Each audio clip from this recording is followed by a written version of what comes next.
Começa agora pela TVC, pela TV Correio da Manhã, e hoje é a estreia oficialmente da TV Correio da Manhã, com um entrevistado muito especial. Trata-se de Nicola Miccioni.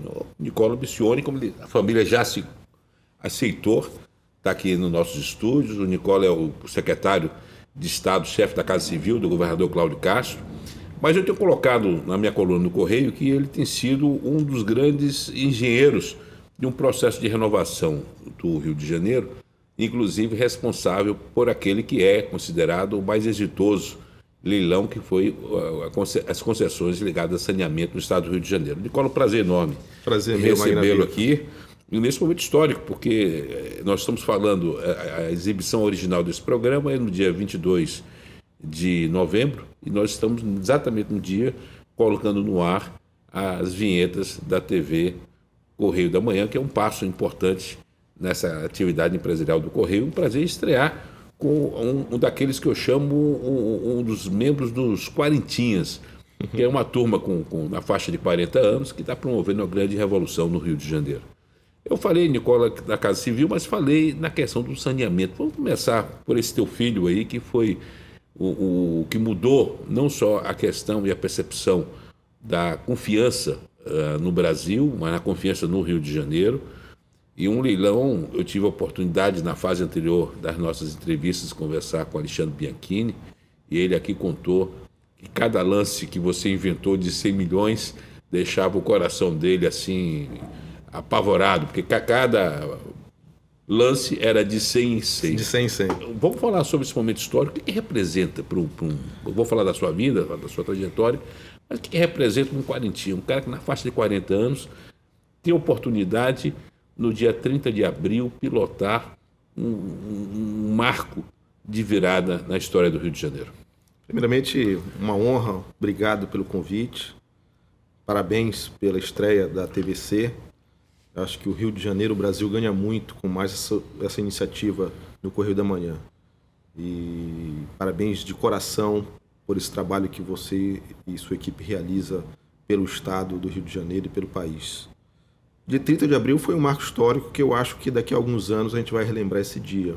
Um trabalho de equipe, comandado ali com a chegada do governador Cláudio Castro, ainda no final de agosto, começo de setembro de 2020, em que precisávamos e ainda precisamos de marcos que possibilitassem o Rio retomar aquilo que ele perdeu, que é credibilidade. A concessão do saneamento, o spin-off, a retirada de parte dos serviços da SEDAI para a iniciativa privada, atendendo uma lei, o Marco Legal do Saneamento, que tinha sido recém-aprovada, faz com que o Rio mude de patamar.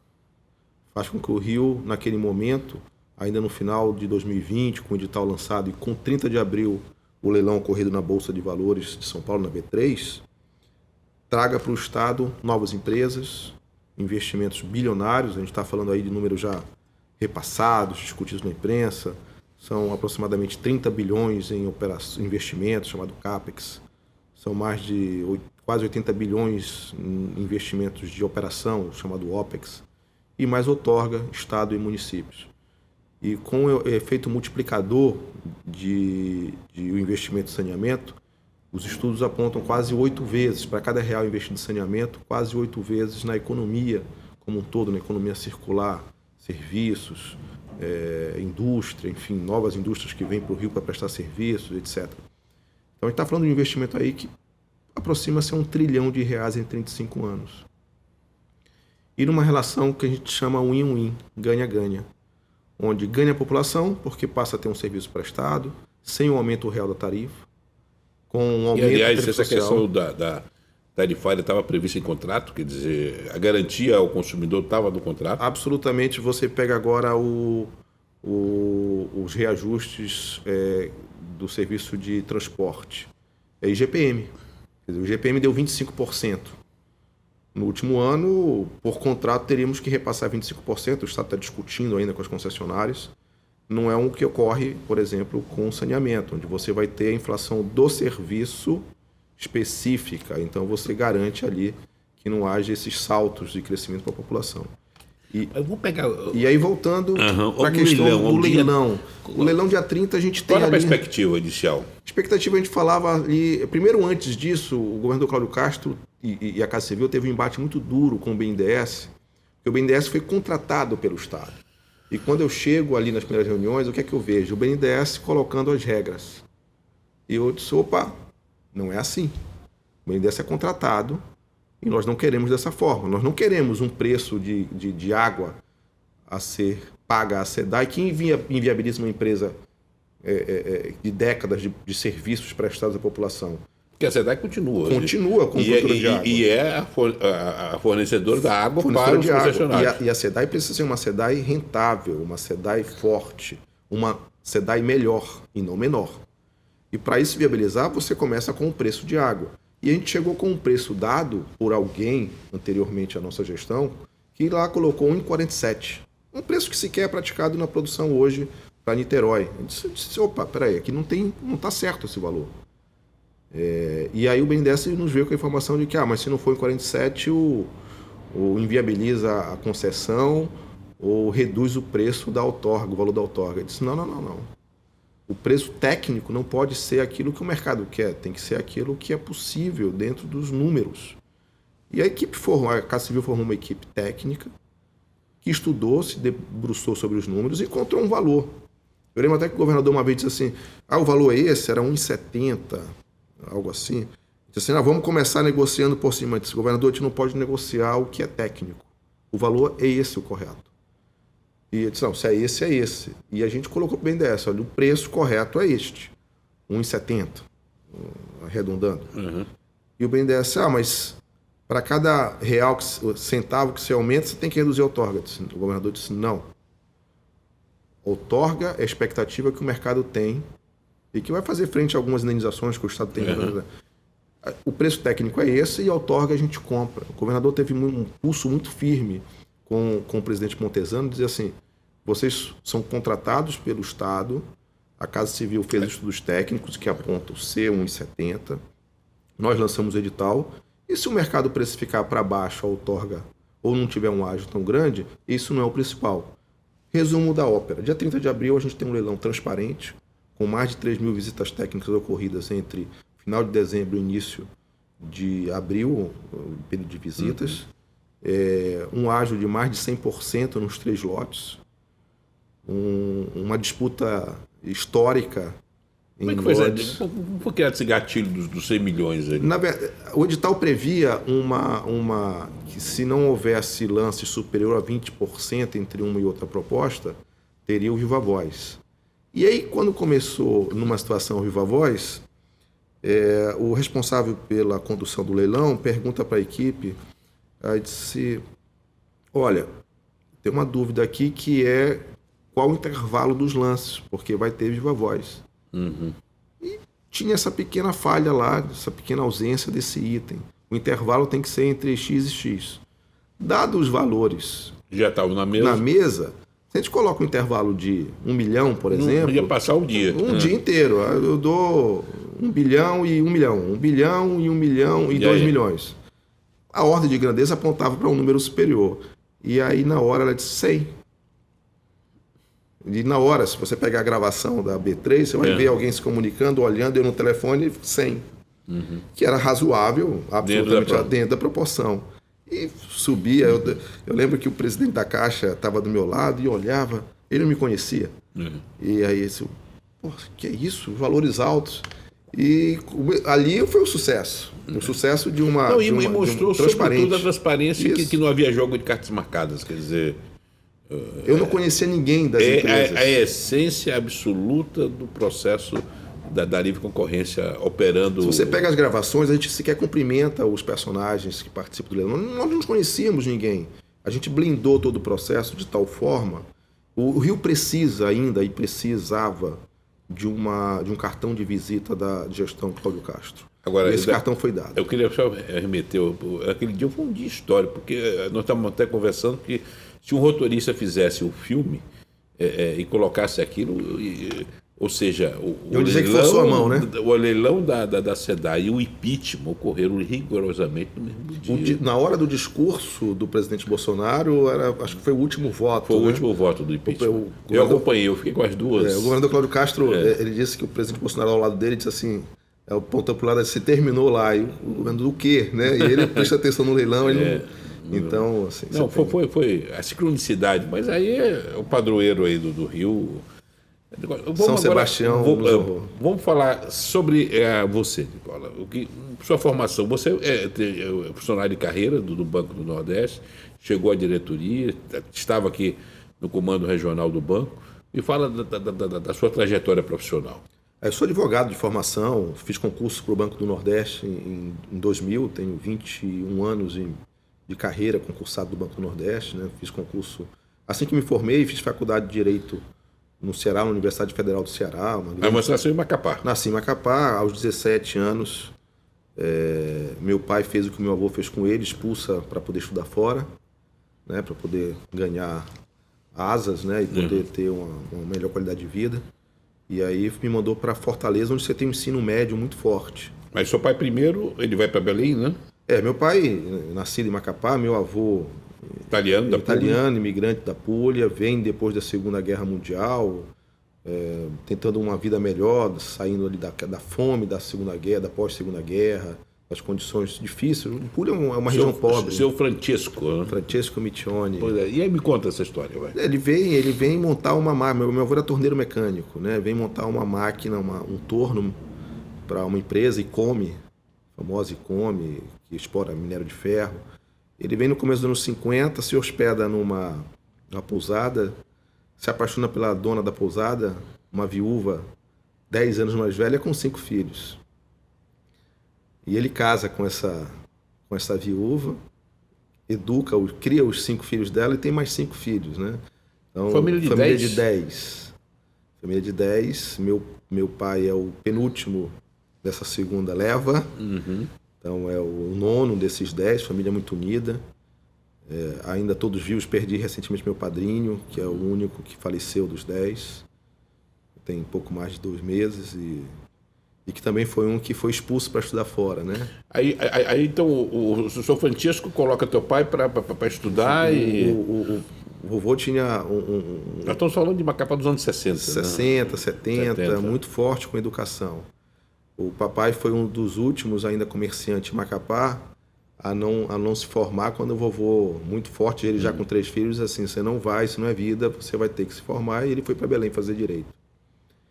E o papai se formou em 1990 em Direito, hoje é advogado da União, da AGU, em Macapá. Mas eu lembro, já tinha 13 anos à época, na formatura do meu pai, em março de 90. E eu lembro do discurso do vovô na formatura, dizendo que poderia morrer em paz agora, porque tinha formado todos os filhos. E o velho Missione não poderia ser mais preciso, morreu uma semana depois, no dia do aniversário dele. Uma semana dele. depois? Um infarto fulminante no dia do aniversário dele, 13 de março de 90. Então, assim, ele disse que podia morrer em paz porque formou os filhos e realmente... Ele cumpriu a missão, né? Mas no dia do aniversário teve esse infarto, em 90, novo ainda, na época, 61 anos. Mas você olha as fotos dele, um senhor que parecia ter 90, né? A dureza da vida era muito grande, muito forte. O seu pai, então, vai para Belém, estuda... Volta para Macapá em 90, assim que forma, quando o vovô morre. E sua mãe? Minha mãe é comerciante, minha mãe é costureira. Minha mãe tem um ateliê. Mas ela conhece seu pai? Conhece Macapá. Macapá, são todos macapaenses.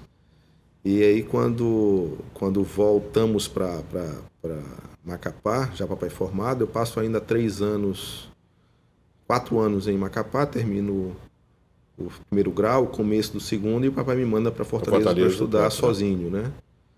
E aí, como é que foi? Ganhar o mundo, né? Você estava com quantos anos na época? 16 para 17. 16 para 17 anos, longe de uma família... Até hoje, quando entro no banheiro, eu soluço, porque aquele toque de chorar no chuveiro de saudade, né? Muito difícil. Muito difícil. Nicola, eu vou pedir um intervalo comercial e voltamos daqui a pouco com o programa Magnavita pela sua TV Correio, direto dos nossos estúdios do Rio de Janeiro, conversando com Nicola Miccioli.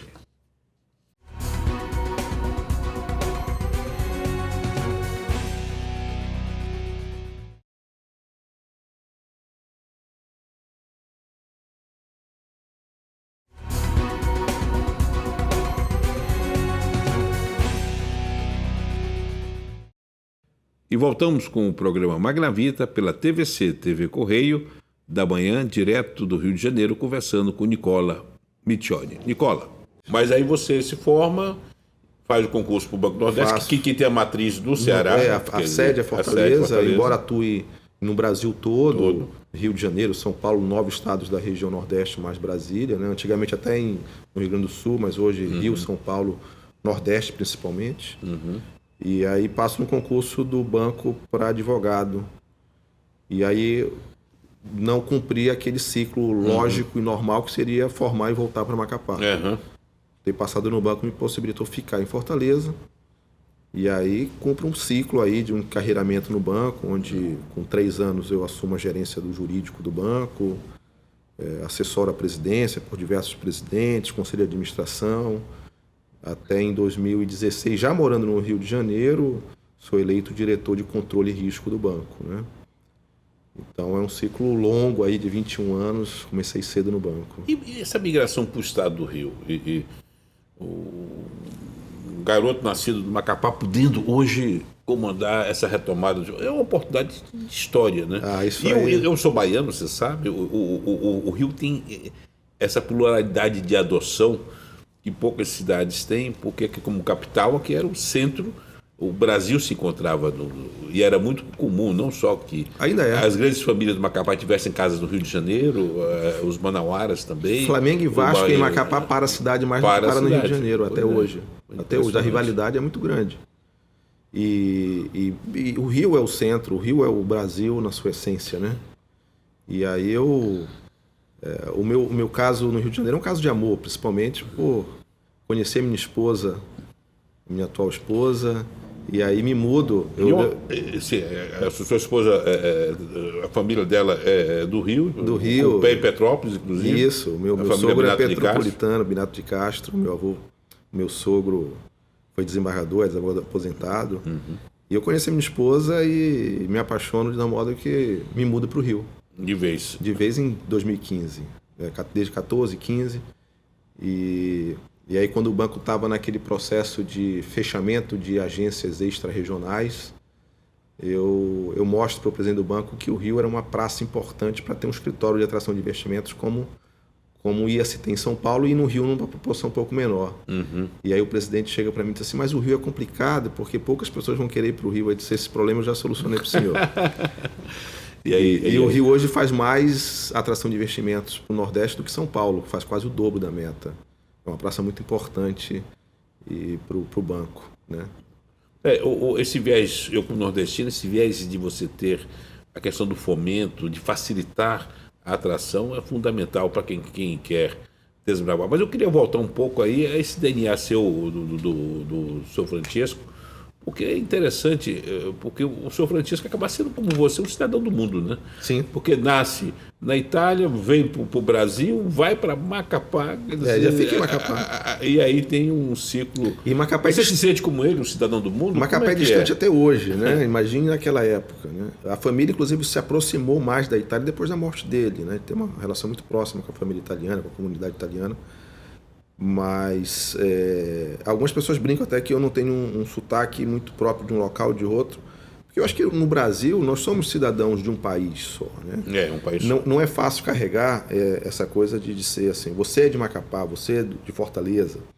Isso tem um pouco um cunho às vezes pejorativo. Mas essa questão pejorativa, eu brinco o seguinte, que você tem duas nações dentro do mercado do país chamado Brasil, que eu brinco que são os gaúchos e os baianos, né? Porque o gaúcho primeiro é gaúcho e o baiano primeiro é baiano, para depois...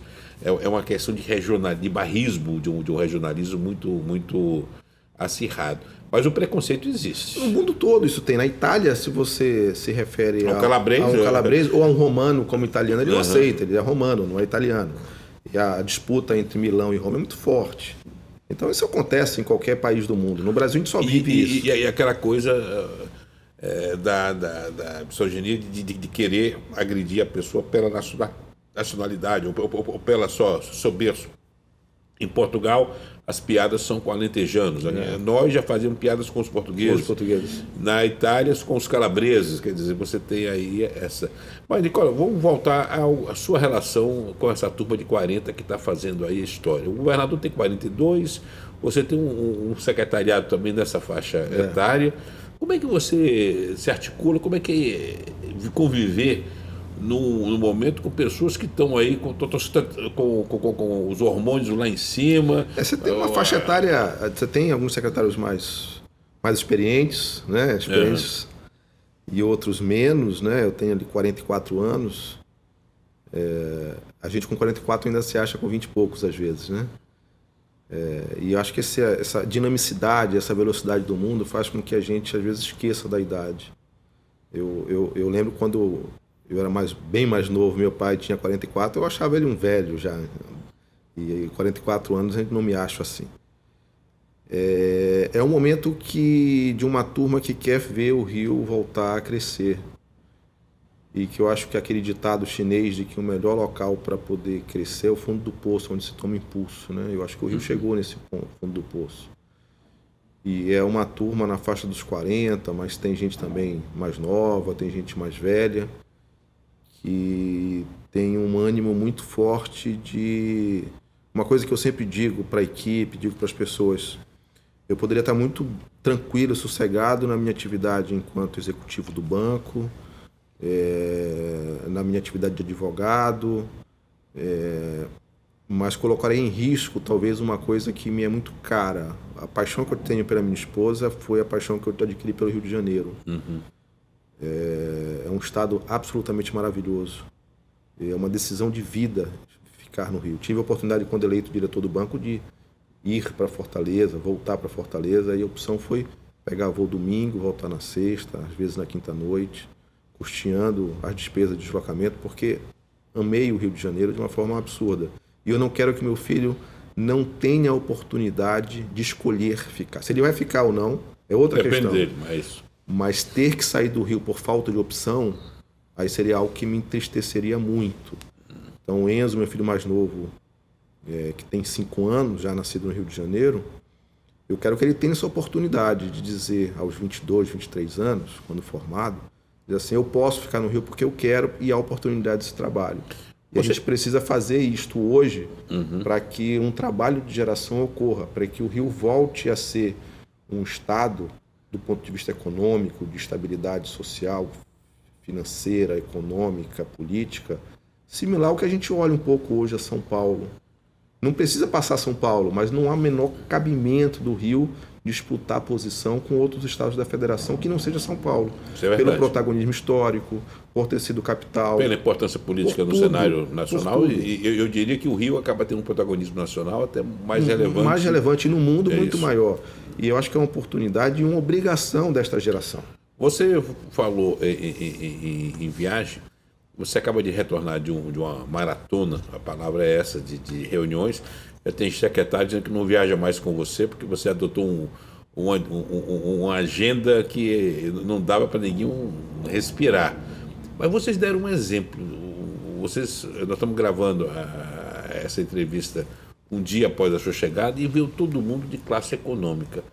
Há quanto tempo que a gente não vê secretário e o próprio governador de estado viajando em classe econômica num voo de longo curso? Embora o decreto autorize. Autorize, sim. Eu acho que a gente tem que dar o exemplo, né? Eu acho que se você quer ter algum tipo de benefício, privilégio, que o faça com o seu recurso particular na sua hora livre. Mas é preciso, e o governador Cláudio Castro impôs essa austeridade desde que chegou. Eliminando batedores. Né? Eu mesmo na Casa Civil não coloco também. Eu não uso equipe de segurança adicional para minha família, uso a mesma para gerar uma economia, até porque boa parte do tempo eu fico parado no gabinete, então não há necessidade de 2 equipes. E eu acho que, ainda que simbólicos, são importantes esses sinais.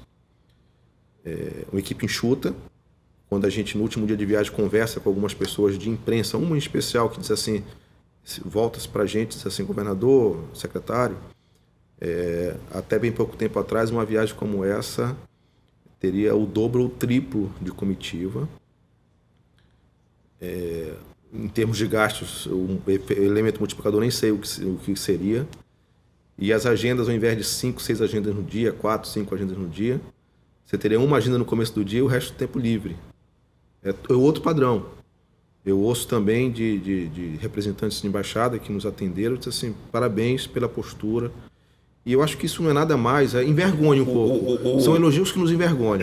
Mas o embaixador Hélio Ramos, que é um dos quadros mais importantes do Itamaraty, o nosso embaixador em Roma, inclusive mandou para minha coluna uma foto que eu publiquei do grupo, ele ficou impressionado com a qualidade da agenda do grupo do Rio de Janeiro nessa missão oficial. E ele fez questão, inclusive, de divulgar essa qualidade.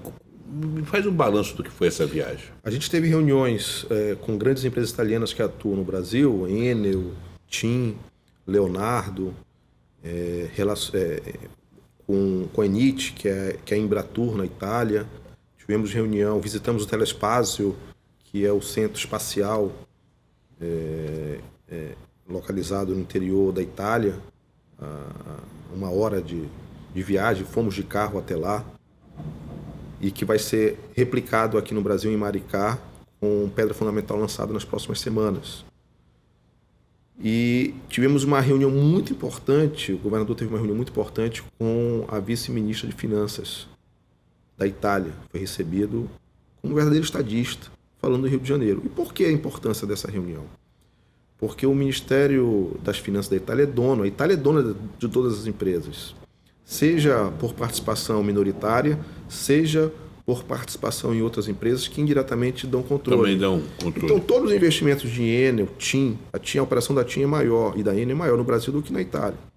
Leonardo, que tem um faturamento de aproximadamente 16 bilhões de euros, é praticamente a receita anual do Rio de Janeiro, do Estado do Rio de Janeiro.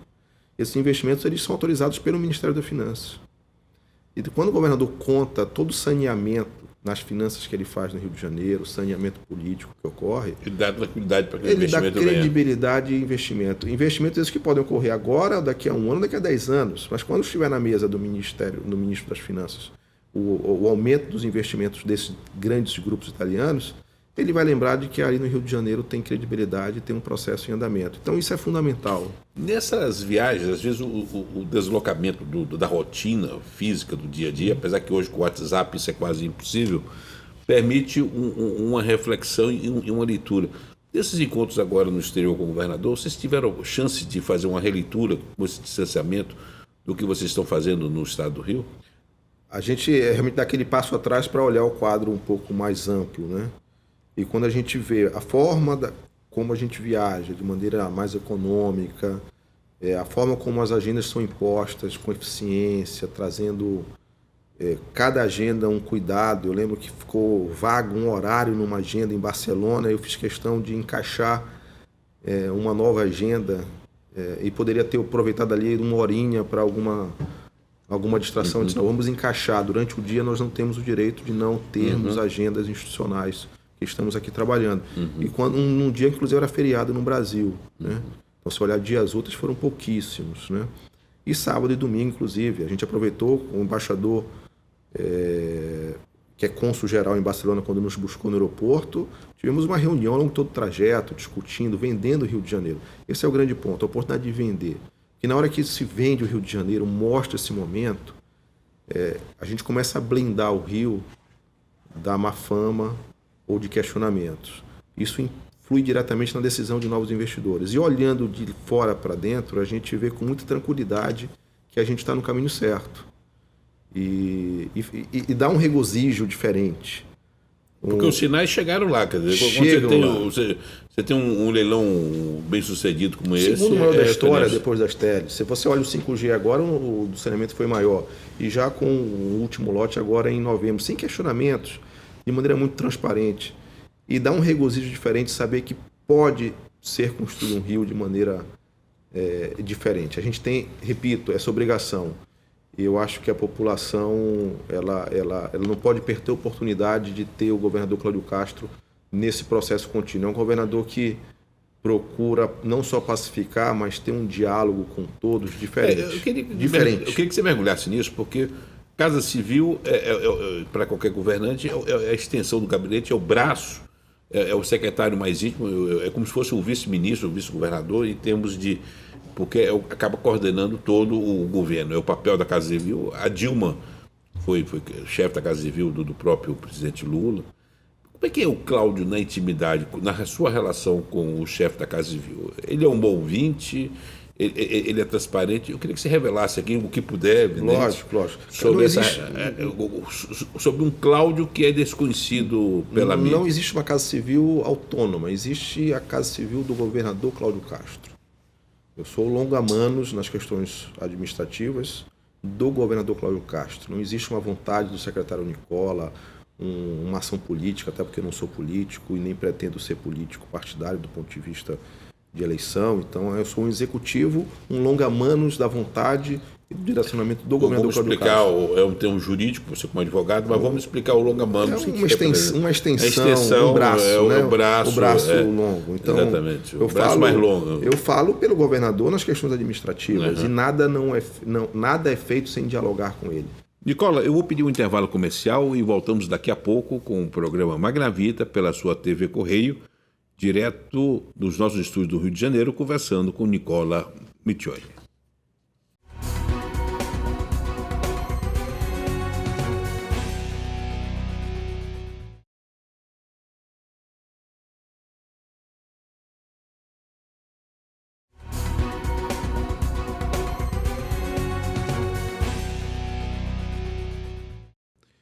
E voltamos com o programa Magnavita pela sua TVC, TV Correio da Manhã, conversando hoje com Nicola Miccioli. Nicola. E ele é um excelente ouvinte. Ele é muito preciso nas orientações? Ele tem uma perspicácia absurda. Cláudio, me permita falar aqui, porque você usou o termo intimidade, o governador Cláudio Castro. Cláudio é uma pessoa inteligentíssima. Eu brinco que se você fala de um assunto para ele 5 minutos, ele logo em seguida discorre 10 sobre aquele assunto. Então ele tem tiradas e pega assuntos de maneira muito rápida. E não à toa o Estado está nessa crescente. As pessoas que tem um lado pitbull que as pessoas não conhecem, né? Ele é muito duro, muito duro. Tem que ser duro comigo, duro com outros secretários, mas no momento seguinte dá um beijo no rosto e diz assim, vamos juntos. É uma pessoa humana, na acepção da palavra cristã, precisa, que dá o beijo no rosto e ao mesmo tempo exige correção e resultados. A gente tem mostrado resultados, o Rio tem buscado resultados por essa correção. E internamente, num clima em que a gente consegue também ter uma humanidade muito grande. O Cláudio é humano. Ele vai ser julgado agora pelas urnas, com a possibilidade de... É fundamental mais 4 anos para concluir ou para avançar nesse trabalho que vocês estão realizando? Eu acho que o Rio merece mais 4 anos do governador Cláudio Castro. Merece. Por todo esse saneamento que ele tem feito. Ele não olha a diferença de matiz política, ele não olha a diferença entre um município administrado por um prefeito ou por outro. Ele é um político diferente. Diferente porque ele sabe que foi escolhido, que tem uma oportunidade de fazer. Mas ele é um político diferente ou ele está sendo formado, está sendo criado uma persona nessa questão? Ele não é um político novo, ele já está nessa vida há muitos anos. Ele já tem 2 décadas aí de assessoramento e gestão política. De bastidor na política. Quem acha que ele chegou agora se engana. Às vezes chega alguém lá para apresentar, vou te apresentar fulano, ele já conhece há muito tempo. Então, assim, se engana quem acha que o governador Cláudio Castro é um governador novel na política partidária ou na gestão. É uma pessoa muito experiente, conhece, tem tiradas absolutamente fantásticas. A formação de advogado dele permite também ter tiradas técnicas importantes. E eu acho que o Rio precisa de mais 4 anos de governador. Esse lado religioso dele é importante, né? Você vê que o filho dele é João Paulo, é o mesmo João nome Pedro. do João Pedro. João Pedro. Me fala desse lado. É uma pessoa de família, uma pessoa que ama a família mais do que tudo, ama os amigos, uma pessoa de hábitos muito simples, que gosta de fazer o churrasco dele. É uma pessoa que às vezes a agenda exige que haja uma ausência da família, como exige minha e de outros secretários, mas que no fundo ali não deixa de ir para a igreja nos domingos e que não abandonou a sua vocação também como cantor católico. É uma pessoa muito preocupada com o próximo, é uma pessoa que trata a todos, isso é uma marca que quem está ali no dia a dia com ele vê. Ele não faz distinção entre o mais rico e o mais pobre, entre a mais alta função e a menor função. E nunca vi um estrelismo da parte dele, nunca vi um ato diferente. Ele não se embriagou com a chegada não, é mesmo, ao governo. Às vezes a pessoa até é mais simples hoje do que era no começo. Porque às vezes você chega, tem que se proteger ali com alguma liturgia. Hoje até é uma pessoa mais simples. Eu gostaria de dar um testemunho. Ontem, no dia anterior à nossa gravação, eu acompanhava a inauguração do Parque Shopping, e aí o governador foi se aproximar para cumprimentar o Isaac Pérez, que é um grande empreendedor da Multiplano, 4 mil empregos diretos na veia, só nesse empreendimento. Inédito no Brasil, nesse momento. Nesse momento, e uma demonstração de força e crença no Rio. E o governador chega para cumprimentar, o Isaac estava conversando com alguém e não percebeu que parado, esperando, estava o governador. Aí eu sinalizei ao governador e ele fez o sinalzinho de aguardo. Pô, uma simplicidade, aí eu confesso que eu não me contive. Doutor Isaac, o governador aí, é evidente, porque ali era o chefe do Estado. Mas essa a gente atitude... na viagem agora, eu vi o governador carregando sua mala e ajudando de outras pessoas a carregar a mala. No check-in ali, na volta agora em Barcelona, ele foi quem ficou carregando as malas para pesar. Assim, é uma coisa impressionante de um gestor do segundo maior estado do país, uma figura hoje que é um player nacional do ponto de vista político, embora voltado exclusivamente para o Rio de Janeiro, mas que é de uma simplicidade total. Isso não é teatro, é ele na essência. Na essência, quer dizer, não é um personagem em ação. Não. Eu gostaria de mergulhar agora na Casa Civil. Me fala um pouco da engrenagem da Casa Civil. Qual a estrutura que você possui da Casa Civil? Você tem subordinado alguns players importantes no Estado. Me conta a estrutura da Casa Civil. A Casa Civil é aquele setor do Estado que acaba tendo vínculos com alguns órgãos, mas eu sempre digo que não são vínculos de subordinação. São mais por exemplo, a SEDAI está na árvore da Casa Civil, mas eu lembro quando eu cheguei que o presidente da SEDAI, anterior ainda era o Renato, me liga para dizer que ia ter que se ausentar na sexta-feira para uma viagem. Eu disse assim, mas você está me ligando para dizer que não vai para a SEDAI na sexta? Não, é porque eu sou subordinado. Eu disse, opa, subordinado não. Você tem governança própria e você responde pelos seus atos. Então, assim, não me ligue para dizer que você não vai trabalhar um certo dia porque você tem responsabilidades. Aproveitando, você tem hoje um excelente presidente da SEDAI. Né? Excelente. Leonardo Soares, que foi secretário de Desenvolvimento Econômico, tem uma larga experiência na área de inovação e desenvolvimento no Estado e no município. Tem feito um trabalho brilhante de renovação da SEDAI, com muito respeito pelo corpo funcional, pelo histórico. SEDAI é algo, assim, se o Rio de Janeiro, Estado e município hoje tem um abastecimento de água, ainda que possa ser melhorado, que tem hoje, foi muito em função dos anos 60, a visão de gerações que tiveram engenheiros e funcionários da SEDAI. E o que eu peço sempre para o Leonardo e para a diretoria... Preservar essa cultura. De olhar para frente também, porque se não fizermos hoje, daqui a 30 anos teremos problemas. Inclusive, o de Correio da Manhã, na sexta-feira, publicou um editorial falando que é o teste esse verão um teste de fogo para a SEDAI, no qual ela se volta exclusivamente para a atividade fim, que é a produção de água. Isso. Essa questão das geosminas. Ele está trabalhando nisso. Nós temos o compromisso da diretoria da SEDAI de que não haverá... todas as ações necessárias estão sendo adotadas já desde o começo. O presidente Léo sabe desse compromisso, dessa responsabilidade que ele tem. A gente sabe que tem ações de mais médio, curto e longo prazo, mas todas aquelas de curto prazo elas foram implementadas pela SEDAI para que não ocorra o fenômeno. Ainda que em 2021 isso já tenha ocorrido de maneira muito mais mitigada em relação a 2020 pelo pulso firme do governador em exigir do então presidente Edes as medidas necessárias. Mas você tem na Casa Civil outras estruturas que, repito, são vínculos, mas a subordinação ela existe de maneira tênue. O que existe, né, verdadeiramente é uma responsabilidade que o governador, a Casa Civil dão para a Detran, para outros órgãos, para que atuem na prestação de serviço para o cidadão da melhor forma possível. A Casa Civil em si, ela tem a publicação do Diário Oficial, que aquele controle dos a gráfica atos. Oficial também. Também, aí você tem a Rádio Roquete Pinto, que é um instrumento de comunicação de uma rádio mais comunitária, muito apoiado pelo Correio da Manhã, assim, o nosso agradecimento aqui em público pelo trabalho que você faz no Conselho Editorial do Correio da Manhã. Da Roquete. Da Roquete Pinto, né? Tivemos juntos descerrando a placa ali do novo local de trabalho ali no Palácio da Guanabara, icônico ali na entrada. Então, a Casa Civil tem esse papel de coordenação, numa coordenação muito forte hoje com o Thiago Gomide. Um profissional excelente, competentíssimo, de larga experiência no mercado de comunicações e que eu acho que vai crescer muito ainda. O Prodeste também está na sua estrutura, né? O Prodeste está também dessa mesma lógica. Há uma vinculação administrativa, mas com uma independência de atuar que permite cobranças e resultados. Nós estamos chegando na reta final da nossa entrevista. Eu queria falar sobre o interior do Estado. Nós estamos falando especialmente pela TV Correio da Manhã para a região serrana. Petrópolis, que está aqui no lado, Teresópolis, Friburgo, Três Rios.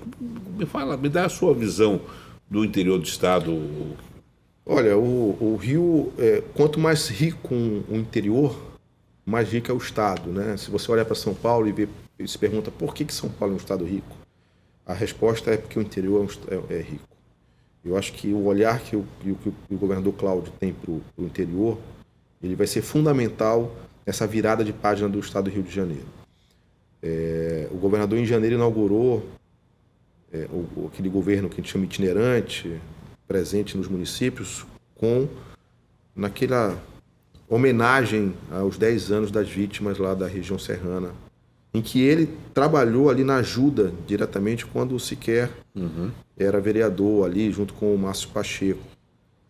E ele fez questão, nós fizemos questão de estar ali 3, 4 dias em Nova Friburgo, em Teresópolis, em Petrópolis, Areal, né, a região serrana como um todo, porque é muito simbólico a região serrana para o Estado. É uma região que tem prédios históricos fundamentais, que é a saída e entrada do Rio de Janeiro no corredor ali para Minas, para Bahia.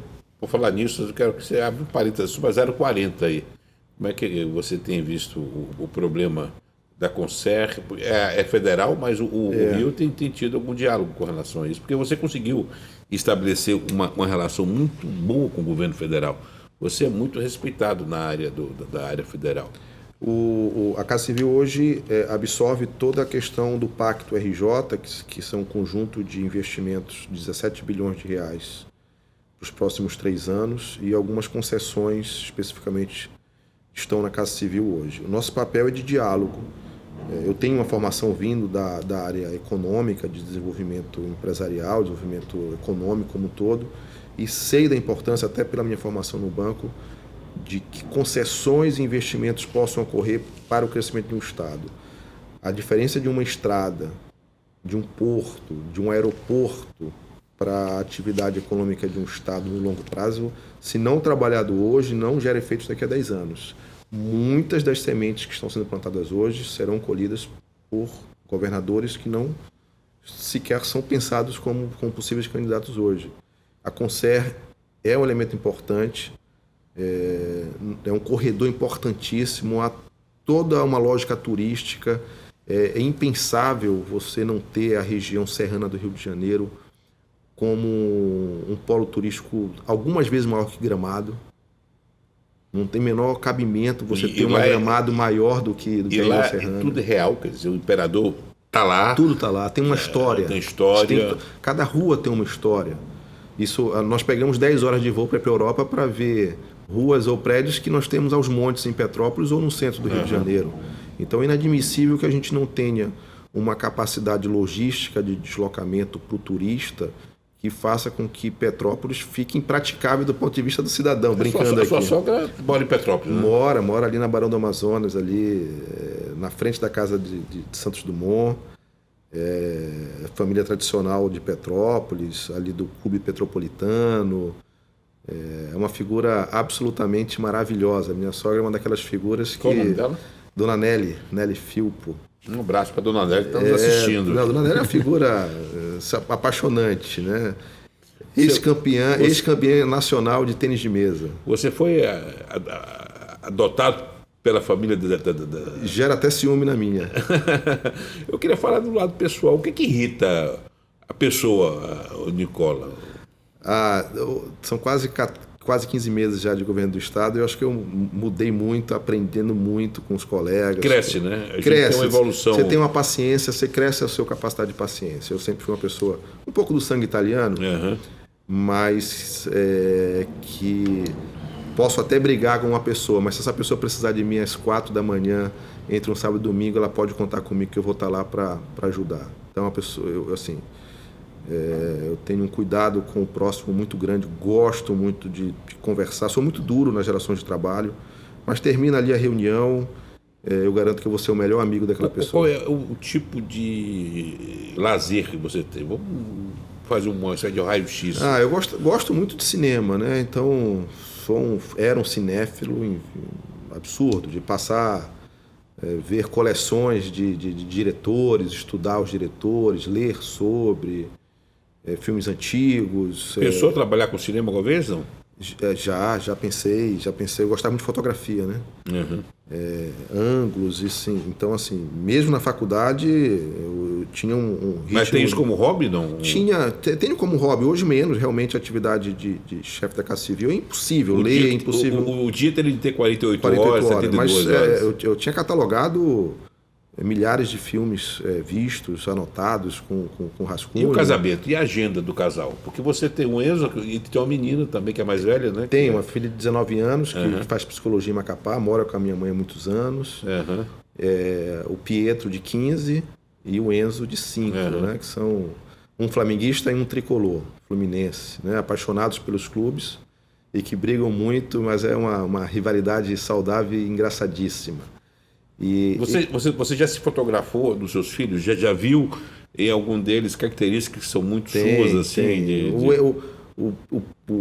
A paixão pelo futebol, que é uma paixão que eu tenho muito grande, tá no Pietro, né? Mas o Enzo joga a bola bem melhor do que o Pietro. Eu joguei muito bem futebol de salão, principalmente, né? Cheguei a jogar ali no Paysandu, em Belém, ali entre os 10 e os 13 anos de idade. E o que ele faz com a bola é interessante. Mas puxou o seu DNA, né? E puxou um DNA de concentração, né? Então, assim, eu me vejo muito no Enzo, nessa parte de trabalho e nas paixões com o Pietro. O seu porto seguro do Rio seria o Marimbás ou uma falsa impressão? Você sente em casa ali, não? O Marimbás... o Rio me acolheu de uma maneira muito especial. A família da minha esposa como um todo, os amigos que eu fiz no Marimbás, né, onde a minha esposa frequentava e depois virei sócio. E é uma família realmente que me acolheu. O meu chefe de gabinete, o Marcos Simões, do clube. É o Comodoro do clube. É o Comodoro do clube, até próximo mês, né, onde ele deixa de ser. E eu não posso reclamar do Rio. Eu fiz amigos no Rio hoje, eu tenho mais amigos no Rio hoje do que em 20 anos em Fortaleza, isso eu posso garantir com absoluta certeza. O Rio é uma cidade cosmopolita que abraça as pessoas de fora com muito carinho. Nenhuma reclamação quanto a isso. E eu sequer sei se algum amigo é do Rio ou não é do Rio, porque esse aspecto cosmopolita permite. Sim. E o Marimbás, sim, é um porto seguro. O trânsito às vezes atrapalha, né? Agora está voltando a ficar complicado. Mas o Marimbás é aquele local que sexta-feira a gente chegava às 4 da tarde depois do trabalho e só poderia sair de lá depois das 8 quando o trânsito diminuía. Você passou pela pandemia e teve Covid, né? Tive 2 vezes. Mexeu com a cabeça? Eu acho que o segundo episódio, sim. O segundo episódio me deixou um pouco mais gordo, né? Voltando a correr. É um hobby que eu tenho, é a maratona, né? Eu corro maratona, né? Fiz 7 maratonas e é um hábito de correr na rua me dá muito prazer, né? Correr nas ruas me fez me apaixonar ainda mais pelo Rio, porque você começa a andar por ruazinhas que você não conhece de carro. E aí para na porta, na esquina da rua, vê o nome da rua, a origem. Eu sempre brinco que só quem corre na rua sabe que, por exemplo, que o Rio Carioca tem uma parte aberta ali no Largo do Boticário, onde vai ter um hotel agora do Grupo Accor. Então, assim, ou no Cosme Velho, onde eu moro, você passar por aquelas ruas subindo e descendo do Cosme Velho, ver o quão rico é a história do Rio de Janeiro, o quanto a gente precisa fazer ainda pelo Rio.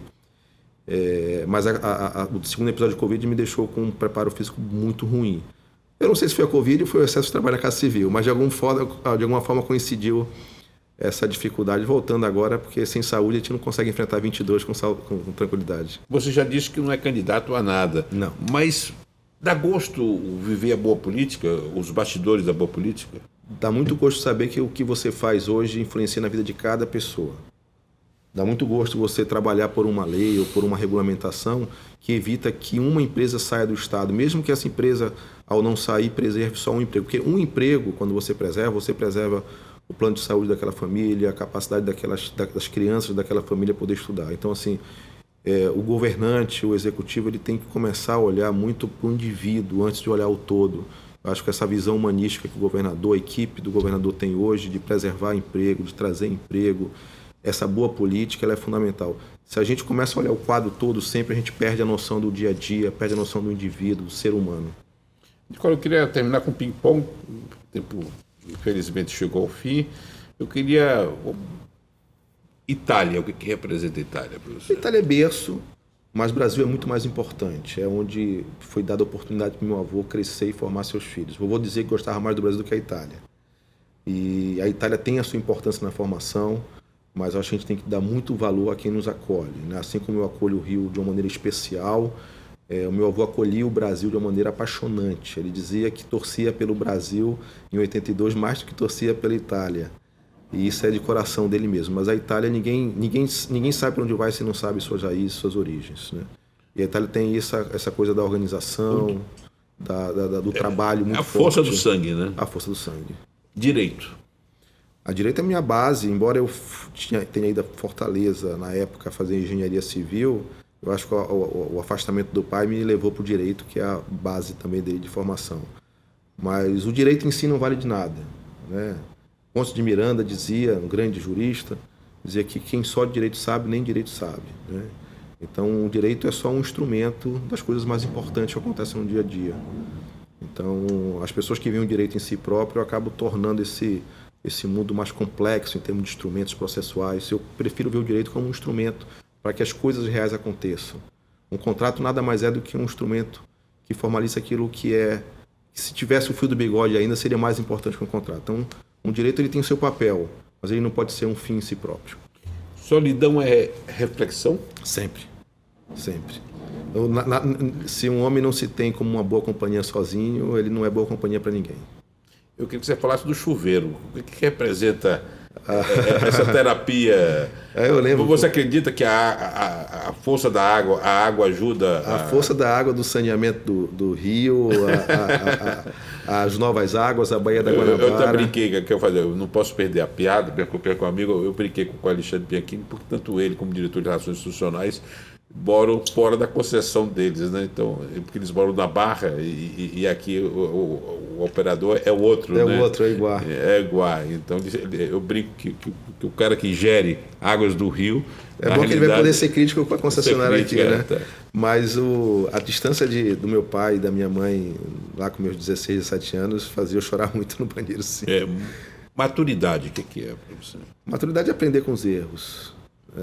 Acho que ninguém pode se arrepender de nenhum erro, porque senão cometeríamos novos sem eles, aqueles antigos. Maturidade é entender realmente de que nós estamos num processo que pode acabar a qualquer momento e que a gente tem que aprender no dia a dia, não terminar o dia com desavenças, poder dizer te amo, poder dizer obrigado antes do entardecer, porque talvez não tenhamos uma oportunidade no outro dia. Então o dia a dia é complexo, o dia a dia faz com que a gente tenha desavenças, problemas em casa, no trabalho. Eu acho que a obrigação do bom cristão, do ser humano, é poder entender, sentar, conversar, poder dialogar, mudar a perspectiva e dar as mãos sempre, abraçar, dar as mãos, porque nós somos muito passageiros. Ser pai. Ser pai é tudo. Ser pai é ser melhor filho, ser melhor amigo, é poder se ver naquilo que está em formação, naquele que está em formação, poder saber que a gente não é nada, né? Aquilo que eu falava, né? Quando eu olhava meu pai com a minha idade hoje, eu achava já um senhor de idade. E entender hoje que com a idade dele tem muita coisa para ser feita ainda, é também uma oportunidade de fazer com que a educação dos nossos filhos possam já corrigir aquilo que a gente gostaria. Você está quase respondendo ser filho, porque é o que eu ia colocar. Eu devo tudo a meu pai. Meu pai sacrificou tudo pela gente. Eu lembro quando eu fazia faculdade em Belém, eu lembro que eu fui assaltado uma vez próximo da faculdade e a mamãe mandou o carro dela para mim e ficou sem carro em Macapá. Então, assim, é sacrifício. Ser pai é sacrifício. Ser pai é saber que nos momentos difíceis os filhos são mais importantes do que nós mesmos. Mas nós não podemos esquecer de fazer por nós também para que eles tenham uma boa educação. Mas ser filho é tudo. Meu pai, para mim, é exemplo. Meu pai hoje é advogado. Ele estava aqui no dia do seu aniversário, veio passar 2 semanas, vi muito pouco, porque o trabalho não permite. Uhum. Meu pai é uma pessoa hoje muito reclusa, uma pessoa que teve uma perda muito grande, perdeu um neto numa tragédia há 10, 11 anos hoje. Isso é uma pessoa mais reclusa, mas é uma pessoa muito carinhosa, muito simples. Um leitor voraz, um cinéfilo voraz, aprendi isso com ele. Uma grande cabeça e uma pessoa do bem. E está orgulhoso em ver você fazendo história aqui no Rio? Ele se assusta, né? Ele me assusta, né? Ele se assusta, chora sozinho de orgulho e assustado com isso tudo, né? Esse casamento que você tem, que é um namoro, qual é a fórmula de manter esse espírito de namorados numa relação conjugal? Com toda a responsabilidade que vem. A minha esposa... Dá o nome dela. Tatiana, né? Binato. A Tatiana, eu sempre digo, ela é responsável. Quando eu recebi a medalha Tiradentes, eu tenho muito orgulho de ter recebido, eu chamei ela e disse assim, essa medalha não é minha, é sua. Eu fui bem recebido no Rio de Janeiro por causa de você. Você criou as primeiras relações que depois foram gerando frutos também. Mas ela é uma grande advogada, uma pessoa hoje muito independente, é uma profissional já sênior no sentido da profissão. E se tem uma pessoa que eu conheço que é humana é Tatiana, uma pessoa que ajuda o próximo. A importância dela na sua vida? Total. Ela é mãe dos meus filhos, é mãe da Giovana e do Pietro, que são filhos do meu primeiro casamento, moram conosco. E quando eu chego em casa, chegamos nós dois e o Pietro, que mora com a gente ali mais no dia a dia, a Giovana está fazendo faculdade fora, o Pietro corre para os braços dela e não meu.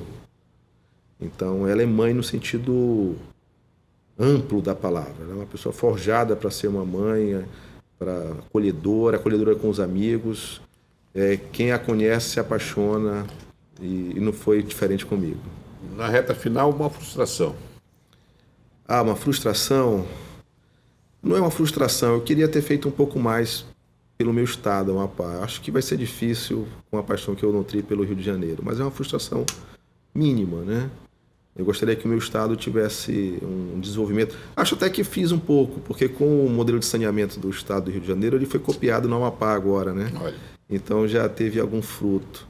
Mas óbvio que em casa de ferreiro espeto de pau, né? Uhum. Eu tenho uma pequena frustração de não ter a possibilidade de mostrar um serviço. 44 anos, né? Não, mas me deixa aqui no Rio de Janeiro. É uma pequena frustração. Agora, finalizando um sonho. Um sonho é isso que eu falei no começo, é que o Enzo e o Pietro, o Enzo vai ter mais tempo para isso, possa, na vida adulta, dizer assim, o Rio de Janeiro é o estado que eu quero ficar porque eu posso ficar. Porque isso não tem nada mais lindo no mundo. Mas um pouco do discurso do São Francisco, né? Da missão cumprida, né? Missão cumprida, poder dar uma educação e poder eles andarem com as próprias pernas. E para a última pergunta, Nicola Michione por Nicola Michione. Eu não penso muito. Eu acordo de manhã, trabalho o dia inteiro. Muito intuitivo? Eu tenho muitas superstições e sou muito intuitivo, sim. Mas, às vezes, em nome das boas relações, eu deixo de lado a intuição e até forço amizades, porque eu acho que se a gente for só pela intuição, a gente deixa de aproveitar o que algumas pessoas têm de bom também. Todos nós temos qualidades e defeitos, Então a intuição negativa ela pode ser construída com boas coisas. Então o seu pior inimigo ele pode se tornar um amigo se você vê o lado bom das coisas, deixar de lado e construir. Então a intuição é importante. Isso aqui não é bom, tal, mas você pode mudar a realidade. A melhor forma de construir futuro é mudando a realidade hoje. Então as relações também são assim. Mesmo pessoas que às vezes a gente não tem uma boa relação, se você constrói, busca sentar e conversar, você constrói. Cada um tem de melhor, né? Sempre. Né? Acho que é uma função, obrigação nossa. Nicola, adorei a conversa. Muito obrigado. Eu que agradecer. Hoje. Muito importante a gente mostrar essa turma. São os quarentinhas que estão fazendo história. Aí nossas câmeras, os nossos microfones para a sua despedida. Eu agradeço, assim, parabenizar o trabalho que você, Magna Vita, faz pela imprensa, pela comunicação no estado do Rio de Janeiro, com esse novo desafio agora com a TVC, de Petrópolis para o mundo, posso dizer assim? Se você usar esse lema, eu vou dizer, de Petrópolis para o mundo, né, onde o Brasil começa, de certo modo, e eu acho que onde o Brasil continua. E você é o cara mais lido no meio político, empresarial do Estado, e não é à toa, é por competência e muito esforço e trabalho. Parabéns. Obrigado, e por ter bons amigos e, sobretudo, a gente acreditar que o Rio vive um momento que a gente tem que dar a nossa contribuição. O grande papel do jornalista é, sobretudo, ser informativo e construtivo. Esse jornalismo de artilharia não cresce, não vinga, e confesso que o nosso telespectador e o leitor está esgotado com esse sistema. Muito obrigado. Obrigado a você. Chegamos ao final dessa bela entrevista. Obrigado.